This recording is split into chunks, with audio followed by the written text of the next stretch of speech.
घड़ी में रात के 12 बज चुके हैं। दोनों सुइयां आपस में एक दूसरे से बात कर रही हैं। और मेरा नाम है आरजे आलोक। हर रात 12 बजे मैं आपके लिए 12 बजे की कहानी लेकर के आता हूं। बुद्ध पूर्णिमा की ढेर सारी शुभकामनाएं हैं आपको। और जैसा कि चांद आज अपनी चरम सीमा पे है, सबसे ज्यादा बड़ा है, इस हसीन रात में जब आसमान काफी बढ़िया और बादलों से भरा भरा सा नजर आता है, सो आज की रात में, इस पूर्णिमा की रात में, जैसे 12 बजे की कहानी मैं लेकर के आता हूं, तो आज की भी कहानी है और वो कहानी काफी दिलचस्प है। आज के मौके पर बेस्ड कहानी है। जिस दौर से हम और आप गुजर रहे हैं और जिस साल को न जाने कितना सारा कोसा जाता है, सो उसी साल और उस साल में हो रही घटनाओं के ऊपर आधारित आज की रात की कहानी, 12 बजे की कहानी, कोरोना के लुटेरे। कोरोना एक महामारी और उस महामारी से हम और आप दोनों जूझ रहे हैं। कोरोना के लुटेरे शीर्षक के साथ आज की कहानी का आगाज करते हैं। जिस दिन आपसे कहा गया था कि कोरोना फैल चुका है या फैलने वाला है, या आप घर में रहने वाले हैं, या कोरोना कुछ ऐसी बीमारी है, उस दिन सबसे पहले आपने किन चीजों की तलाश की थी? मास्क की, सैनिटाइजर की, और कोशिश कर रहे थे कि कोई दवा भी मिल जाए जिससे हम यूज कर सकें। चलिए खैर, कहानी की तरफ बढ़ता हूं। ये कहानी है सुंदर नगर की, जहां पर सत्यम और सत्यम का जो हेल्पर है राजू, ये दुकान लगाया करते थे। और सत्यम की दुकान में आपको समय समय पर वो हर एक चीज मुहैया कराई जाती थी जिसके लिए आसपास के लोग हमेशा चिंतित रहते थे। जैसे अगर दिवाली का समय है तो वहां दिए पटाखे सत्यम रखता था, और अगर वहीं ईद आती थी तो सिवैयां भी वहां पर रखी जाती थीं, और जब क्रिसमस का टाइम होता था तो केक भी वहां पर बना करके रखे जाते थे ताकि कस्टमर्स को दिक्कत ना हो, जो आपके खरीदार हैं उन्हें प्रॉब्लम ना हो। और जैसे ही कोई और त्योहार आता था, जैसे मकर संक्रांति आई, तो पतंगे भी वहां पर डोरियों के साथ और तारों के साथ रखी जाती थी। अचानक से ये घोषणा होती है कि पूरे देश में महामारी कोरोना फैल गई है और सभी लोग मास्क, सैनिटाइजर और तरह तरह की जो जरूरत की सामानें हैं वो अपने घर पर आप रखें और वही पहनकर बाहर निकलें। जब सत्यम की दुकान पर आसपास के लोग जाते हैं, सुंदर नगर के लोग जाते हैं, तो सत्यम की दुकान में ये सब कुछ नदारद रहता है, ऐसी कोई चीज नहीं रहती। और लोग कहते हैं, सत्यम भाई, हर तरफ महामारी फैली हुई है, आप तो हमेशा हमारे लिए समय समय पर आने वाली चीजों को रखते हैं, आपके पास मास्क है? सत्यम बोलता है, नहीं, मेरे पास मास्क तो नहीं है, आपको क्यों चाहिए मास्क? तो फिर वहीं दूसरा इंसान जो वहां पर खरीदार आ जाता है बोलता है कि अरे आपको पता नहीं, पूरे शहर में कोरोना महामारी फैली हुई है, पूरे देश में फैली हुई है, और हमें मास्क की, सैनिटाइजर की, इन चीजों की जरूरत है। तो फिर थोड़ी देर सत्यम सोचता है और कहता है, मुझे इसके बारे में जानकारी तो नहीं थी, आप कह रहे हैं तो मैं शहर जा करके ले आता हूं। अब हमारे कस्बों में और कोई तो है नहीं, और कोई दुकानें तो है नहीं। तो अगली सुबह उठ करके अपनी बैलगाड़ी से सत्यम निकल जाता है शहर की तरफ। और जैसा कि आपको भी पता है कि न सैनिटाइजर उपलब्ध था, ना ही मास्क उपलब्ध थे। सुबह सुबह सुंदर जाता है और वापसी में जब वो वापस आता है तो उसको कुछ भी नहीं मिलता है, न सैनिटाइजर, न मास्क, न कोई और ज़रूरत की चीज़ें जो उस समय सभी कस्टमर्स को, हमारे आपके जैसे कस्टमर्स को चाहिए थी। फिर सत्यम का दिमाग थोड़ा सा चलने लगता है और वो अपने हेल्पर राजू को बुलाता है अपने पास और कहता है, राजू, एक बात बता, तेरे घर में गुदड़ी वगैरह हैं जो पुराने कपड़े होते हैं तेरे आसपास जो लोग फेंके रहते हैं या जो तूने कभी उठाए हों? तो राजू एक पल के लिए सोचता है और बोलता है, आखिर क्यों चाहिए आपको ये सारी चीजें? तो सत्यम ने कहा कि देख राजू, इस समय लोगों को जरूरत है मास्क की, लोगों को जरूरत है सैनिटाइजर की, लोगों को जरूरत है कोरोना की दवा की। तो जो तेरे पास वो सारे पुराने उधड़ी के कपड़े हैं और गुदड़ी में लपेटे हुए हैं, कट्टे फुटे हैं, वो सब तू लेकर के आ, हम लोग तरह तरह के मास्क बनाएंगे अपने हाथ से। और वैसे भी आजकल फैशन का दौर है, तो लोगों के मैचिंग मास्क बनाएंगे और उन्हें पता भी नहीं चलेगा कि ये हमने अपने अंदाज में बनाए। राजू बार बार मना करता है, अरे साहब आप क्या बात कर रहे हैं, लोग गंदे पुराने कपड़ों को कैसे मास्क के रूप में लेंगे। लेकिन राजू की एक ना मानते हुए सत्यम सारे गुदड़ी के कपड़े उससे मंगाता है और साथ ही साथ ये भी कहता है, अच्छा सुन, जो तेरे घर में आसपास वो जो कपड़े धुलते हैं या फिर जो हम गंदे गंदे पानी से बर्तन धुलते हैं, जो गंदा पानी आ जाता है, वो पानी भी तू अलग अलग शीशियों में इकट्ठा करके लाना। राजू सोच में पड़ जाता है कि उससे क्या करेंगे मालिक। सत्यम कहता है, देख आजकल सब लोगों को सैनिटाइजर चाहिए। तो फिर राजू कहता है, फिर गंदे पानी का सैनिटाइजर क्यों साहब, अच्छे से साबुन के झाग वाला दे देंगे। तो सत्यम कहता है, नहीं नहीं नहीं नहीं, साबुन के झाग वाला तो लोगों को समझ में आ जाएगा, तो उससे बेहतर है वो गंदा वंदा पानी वाला सैनिटाइजर बनाएंगे, एक शीशी में भर लेंगे, लोगों को दे देंगे। लोगों को सैनिटाइजर का काम क्या होता है, हाथ में लगाया, ऐसे घुमाया और गए, अब भूल जाते हैं वो क्या किया उन्होंने, उनको लगता है वो सुरक्षित हो गए। और लगे हाथ तीसरी बात भी सत्यम ने राजू से कही कि जो तेरे घर में पुरानी दवाएं हैं जो एक्सपायर हो जाती हैं, वो सारी नीली पीली काली गोलियां लेकर के आना, उनको पीस करके हम कोरोना की दवा भी बनाएंगे और वो भी बेचेंगे, क्योंकि लोगों को दवा की भी तलाश है। राजू एक बार फिर सोचता है और वो कुछ नहीं कह पाता, क्योंकि उसे जरूरत थी, वो उस दुकान में काम कर रहा होता है। और सत्यम की हर एक बात मानते हुए वो तीनों चीजें तैयार की जाती हैं सत्यम की दुकान पर। और सत्यम की दुकान पर जब खरीदार आते हैं तो भीड़ आपने भी महसूस किया होगा, जब हम किसी किराने की दुकान पर या मेडिकल स्टोर पर जाते हैं तो बोलते हैं कि हमें सब कुछ दे दो, क्या पता कल के दिन ये ना मिले। तो उस सुंदर नगर के लोग जब दुकान पर पहुंचे तो बोले, अरे भाई तुमने वो दवाओं के साथ साथ मास्क और सैनिटाइजर लाया है?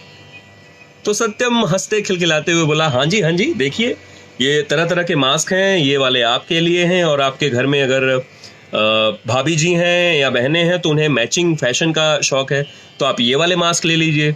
और सैनिटाइजर चाहिए था आपको ना? हाँ हमें सैनिटाइजर भी चाहिए था। तो सैनिटाइजर की भी शीशियां दे दी। और एक जन ने कहा, अरे इसके अंदर से तो बदबू आ रही है। तो सत्यम ने कहा कि नहीं आजकल यही चल रहा है, इसी में ज्यादा आपके हाथ की सफाई होगी, कीटाणु मरेंगे।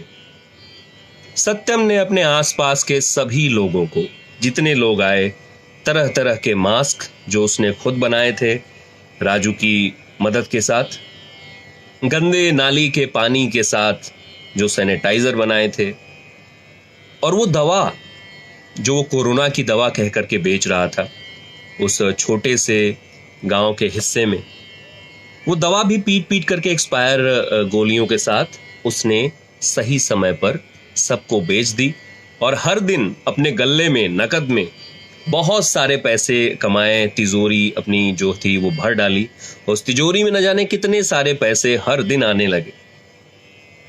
सत्यम की दुकान की ये बात आसपास के गांवों में भी गई और शहर तक भी गई। सोचो, शहर से भी लोग आते थे सत्यम की इस दुकान पर सामान खरीदने के लिए, मास्क खरीदने के लिए, सैनिटाइजर खरीदने के लिए, और वो दवा जो उसने कूट पीट कर करके बनाई थी, ये सारी चीजें लेकर के लोग आते थे और चले जाते थे। आसपास के गांवों में भी ये सब लगा होने, और लोग 3, 4, 6, 12, मुझे 20 मास्क दे दो, मुझे काम आएंगे ये मास्क, जैसा कि हम करते हैं। भाई सुनो, वो 12 पैकेट टेट्रा पैक दे दो, वो सिवैयां हैं, नहीं है तो दूसरी वाली दे दो। तो इस तरीके से जो ब्रांड उपलब्ध नहीं है उसके एवज में जो ब्रांड है, वो सारी चीजें सत्यम की दुकान से लोग आते थे और ले जाते थे, बस ये सोचकर कि इस लॉकडाउन में शायद ये सब चीजें, जो जरूरी चीजें हैं, हमें काम आ जाएंगी।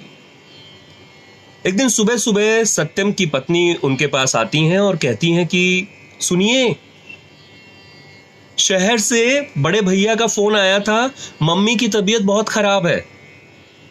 सत्यम परेशान हो जाता है और कहता है कि मम्मी की तबीयत खराब है, कैसे मैं करूं? तो राजू के हाथ में दुकान की चाबी दे करके वो शहर भागता है अपनी मम्मी के पास, जो कि हॉस्पिटल में एडमिट होती हैं। राजू भाग करके सत्यम भाग करके वहां जाता है। राजू तो दुकान पे है। सत्यम अपने बड़े भाई से पूछता है कि मम्मी को हुआ क्या है। तो सत्यम का बड़ा भाई कहता है कि वो मौसम की वजह से कोरोना वायरस मम्मी को हो गया है और डॉक्टर साहब भी कह रहे हैं कि ये पॉजिटिव पाया गया है। सत्यम की आंखें बड़ी हो जाती हैं। वो मम्मी से थोड़ी सी दूर पर खड़ा पूछता है, मम्मी कैसे हो गया आपको? तो सत्यम की मम्मी कहती हैं, अरे बेटा, कुछ दिनों पहले तुम्हारे भाई ने किसी से दवाएं मंगाई थी, तो दवाओं के साथ साथ मास्क और वो सैनिटाइजर भी आया था, और मास्क तो मैंने लगाया, लेकिन बड़ी अजीब सी महक आ रही थी और सैनिटाइजर से बड़ी बदबू आ रही थी, लेकिन मुझे लगा कि मैं वो सब लगाऊंगी तो मैं सही हो जाऊंगी, तो मैंने वही सब चीजें लगाई। आंखें और बड़ी हो गई सत्यम की। सत्यम ने मम्मी के पास पड़े हुए मास्क और सैनिटाइजर को देखा, दवाओं को भी देखा, और फिर उसकी नजर गई डॉक्टर के पास। डॉक्टर साहब कहते हैं कि पता नहीं आजकल लोग उलूल जुलूल चीजें बेच रहे हैं, पूरे विश्व में दवा नहीं बनी, लेकिन न जाने आपकी मम्मी को दवा किसने दे दी। लोग मौके का फायदा उठा रहे हैं, न जाने क्या हो रहा है। जब डॉक्टर ये बातें कह रहा था तो सत्यम की आंखें नीचे थी। सत्यम को यह महसूस हुआ कि जो उसने भारी गलती की है उसका खामियाजा उसे ही भुगतना पड़ रहा है। सत्यम की मम्मी पॉजिटिव पाई गई। सत्यम भाग करके राजू के पास गया और अपनी गलतियों के साथ सुबुक सुबुक करके रोने लगा। बोला, राजू, मुझसे बहुत बड़ी गलती हो गई, मैंने सभी लोगों के साथ बहुत बड़ा पाप किया है। सत्यम दुकान वाला जो लोगों के साथ धोखाधड़ी कर रहा था, सत्यम दुकानदार जो कि लोगों की मजबूरियों का फायदा उठा रहा था, जरूरत इंसान को अंधकार में लेकर के जाती है और उस अंधेपन का फायदा उठा रहा था सत्यम। लोगों को लग रहा था कि वो सारी चीजें दे रहा है जो उनके जरूरत की है और जो जरूरत में काम आएंगी, लेकिन ऐसा कुछ भी नहीं हुआ। मौके का फायदा उठाना इंसान को भले ही ऊपर ले जाता हो, लेकिन मौके का गलत फायदा उठाना इंसान को गर्त तक ले जाता है, जमीन के नीचे तक ले जाता है। तो यदि आपके भी आसपास कोई ऐसा स्टोर है, यदि कोई आपके आसपास भी आप पढ़े लिखे हो, यदि कोई अनजान व्यक्ति या कोई जाना पहचाना व्यक्ति यदि आपके मौके का फायदा उठा रहा है, तो उसको आप सबक जरूर सिखाइएगा। आज की कहानी से हमें यही सीख मिलती है। आज की कहानी सुनाने का मेन कारण, अहम कारण यही था कि लॉकडाउन में भी किसी न किसी दिन हमें सामान की जरूरत पड़ती है और वो हम लेने जाते हैं, लेकिन क्या खरीद रहे हैं आप, ये आपको पता होना चाहिए। किसी ने आपको कोई चीज आपकी मजबूरी के हिसाब से चिपका तो नहीं दी है, इस चीज का बेहद ख्याल रखें। कहीं कोई आपकी मजबूरी का फायदा तो नहीं उठा रहा है, इस चीज का ख्याल रखें। सो आज की रात की 12 बजे की कहानी का शीर्षक ही था कोरोना के लुटेरे, और इन लुटेरों से आप बचिएगा। इन लुटेरों के साथ कोई भी इन्हें फायदा उठाने का मौका मत दीजिएगा।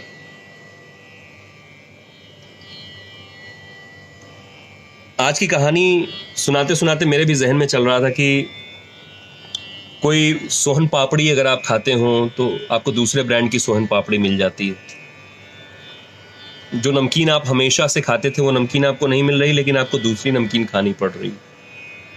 क्या आप सही चीज खा रहे हैं? क्या आप सही चीज खरीद रहे हैं? इस महामारी के दौरान क्या वो जरूरत की चीजें नहीं मिल रही हैं? और अगर नहीं मिल रही हैं तो किसी को भी जरूरत का फायदा ना उठाने दें। बस यही कहना चाह रहा था मैं इस कहानी के साथ। और जैसा कि हर रात मैं जाने से पहले एक शेर अर्ज करता हूं आपके लिए, आज की रात भी वो शेर अर्ज करता हूं।